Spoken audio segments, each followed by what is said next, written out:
ખેડૂતો આનંદો, મોદી સાહેબે કહ્યા પ્રમાણે આવક વધી ગઈ, અધધ થઈ ગઈ. હમણાં ભારત સરકારે 23/8/2023ના રોજ સંસદમાં જવાબ આપ્યો છે.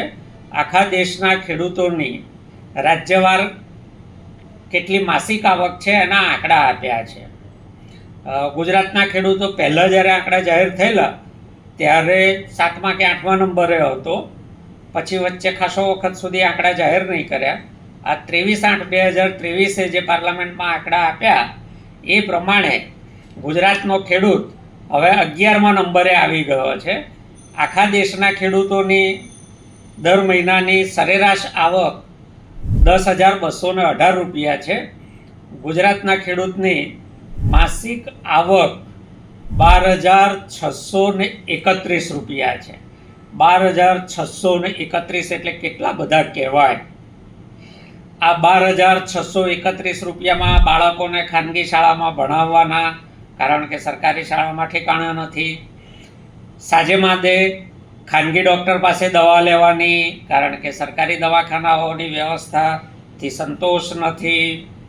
વાહનનું મોંઘું પેટ્રોલ પુરાવવાનું, જીએસટી ભરીને બધું સરસામાન લાવવાનું ખેતી માટે. 12,631 રૂપિયા.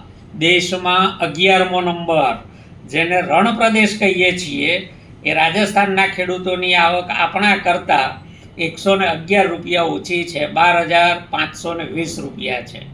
અને દેશમાં જેને આપણે પછાત રાજ્યો કહીએ છીએ એવા મેઘાલયની સૌથી વધારે 29,000 રૂપિયા 348 છે. બીજા નંબરે પંજાબ 26,701 છે. હરિયાણા 22,841 રૂપિયા છે.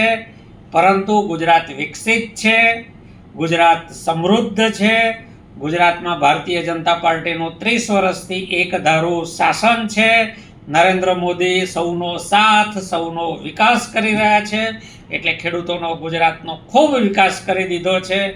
7 ક્યાં અને 11 ક્યાં, મહિને 12,631 અધધ રૂપિયા આપણે કમાઈએ છીએ. આપણે વટવાળા છીએ, આપણે કોઈ રેવડી જોઈતી નથી.